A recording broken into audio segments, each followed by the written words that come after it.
So in the video where I showed the Ukrainian thermite dispensing drone, there was a lot of discussion as to whether it is a war crime or not. And so I made a separate video talking about why these thermite drones are not a war crime.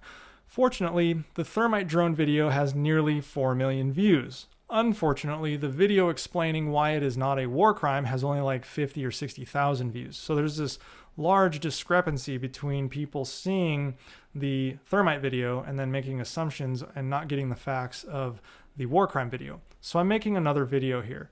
And the people viewing the thermite video, I think, are just ignorant to what war crimes really are. And I think they make assumptions based on what they've seen on TV and then try to figure out whether something is a war crime or not based on how terrible it seems. That's not how it works. Much of the determination as to whether something is a war crime or not depends on the context of how the weapons are being used, and specifically if they're being used indiscriminately against civilians, which is always a war crime, no matter what type of weapon you're using.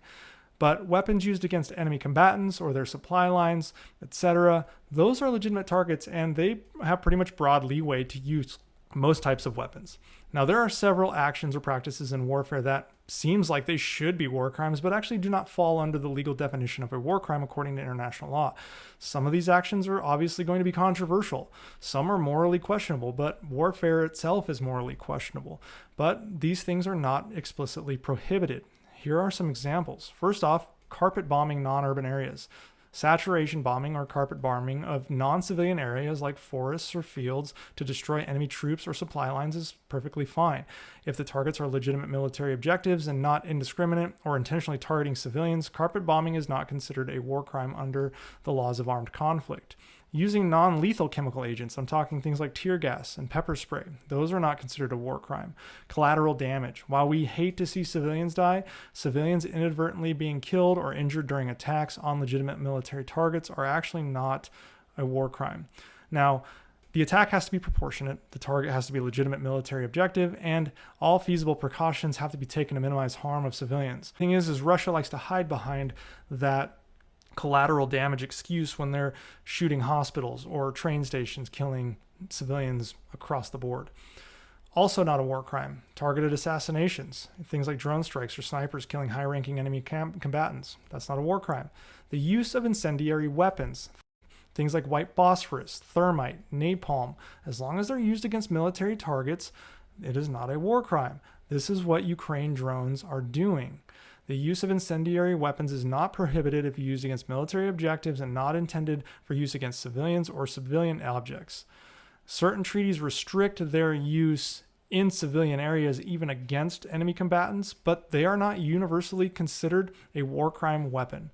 You can blockade and actually starve out another country or an army. Enforcing a naval blockade to cut off an enemy's supply lines, including their food, is not a war crime. In fact, starvation of the civilian population as a part of the blockade is considered collateral damage. Now, if you push a blockade and your aim is to just starve the civilian population into compliance, that is a war crime. And there's a lot of legalese that you have to discuss to determine what it is and what it isn't. But if you're targeting their supply lines, if you're targeting weapons, if you're targeting anything that can keep an army moving, including its food, in a blockade, that is not a war crime. Now, there are certain weapons that you would think are a war crime type weapon, but in fact aren't. Things like thermobaric weapons. These are fuel air explosives. They're known as vacuum bombs, and they're particularly terrible because their first stage disperses an aerosol cloud of fuel, and the second stage blows up and ignites it, causing a high temperature explosion that consumes oxygen in the area. This is really terrible because if you watch some videos on it, you will learn that it causes internal damage. Often inside parts come outside, things like that. Really terrible. Not a war crime. Depleted uranium ammunition is not considered a war crime. Depleted uranium is a dense metal used in armor-piercing projectiles and tank shells. It's valued for its ability to penetrate armored vehicles and fortifications. Now, while there is some radioactivity in depleted uranium, things like bananas, Brazil nuts, granite countertops, and smoke detectors all are actually more radioactive.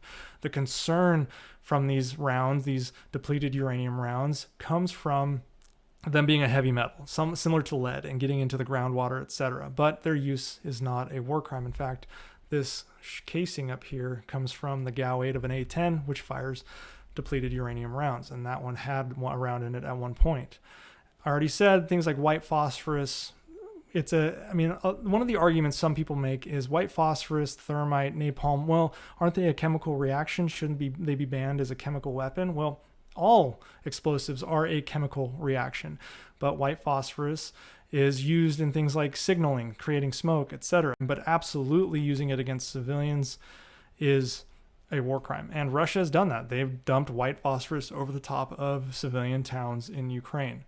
Flechette rounds, and Google these if you haven't seen them. They are very, very devastating rounds. They are small dart-like projectiles packed into an artillery shell or a bomb or a tank round, and they spread out like a shotgun over a wide area, cause gruesome injuries due to their shape and velocity, and they basically can blow through a human body completely, causing multiple deep wounds, through wounds that go through and through, etc. Not considered a war crime. Flamethrowers. These were done away with because they're really stupid in warfare. I mean, you're basically carrying around explosives on your back, and then if you get hit, you die especially, but then you might take out your squad because you have this bomb on your back that is a flamethrower. But the use of flamethrowers is not considered a war crime. So what are war crimes? Things like mustard gas, chemical weapons, sarin, VX, nerve agents, chlorine gas. Those are banned. Lethal chemical weapons. Remember I said tear gas is not technically considered a war crime weapon, but you drop mustard gas or sarin or VX nerve gas, that is a war crime. Biological weapons, using things like anthrax or smallpox or other pathogens or biological toxins to cause disease or death, that is banned. Anti-personnel landmines. Now, landmines that are used to destroy tanks and vehicles, those are acceptable. Anti-personnel landmines are banned because basically they're hard to detect, and after the war is over, you have people stepping on them and blowing up. They just remain active for decades. Now, there are new types of landmines that have kind of a timed fuse. If they don't get stepped on over a period of a few days, I don't know entirely the way it works, they self-destruct. But even then, it's not foolproof.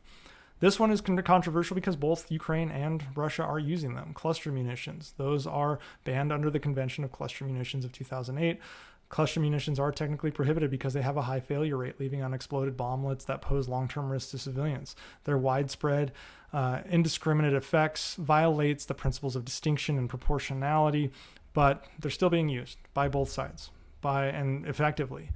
And the fact of the matter is, a lot of these war crimes, you have to be signatories for you to believe in their use, and some of these countries just aren't. Incendiary weapons against civilians. And I wanted to recircle back because, again, using incendiary weapons like thermite, napalm, white phosphorus is not a war crime, but it is 100% a war crime when used against civilians. And this is regulated under Protocol 3 of the Convention on Certain Conventional Weapons. Notice I said conventional weapons. Thermite, white phosphorus, and napalm are not chemical weapons, conventional weapons. So these types of things are not allowed. You're not allowed to use poisoned weapons, things like poisoned lace projectiles, hollow point rounds are not allowed, and obviously nuclear weapons are considered a war crime in their use. So I just wanted to reiterate, and this was kind of a long video, but again, that is what is a war crime. War crimes generally are constituted by their context of use. If you use a weapon, whether it's a bomb, whether it's a thermite weapon, whether it's a machine gun, and you indiscriminately kill civilians, that is a war crime. If you're using them against combatants, if you're using them, and that also goes for POWs, if you use them for armed combatants in a battlefield, it is not a war crime.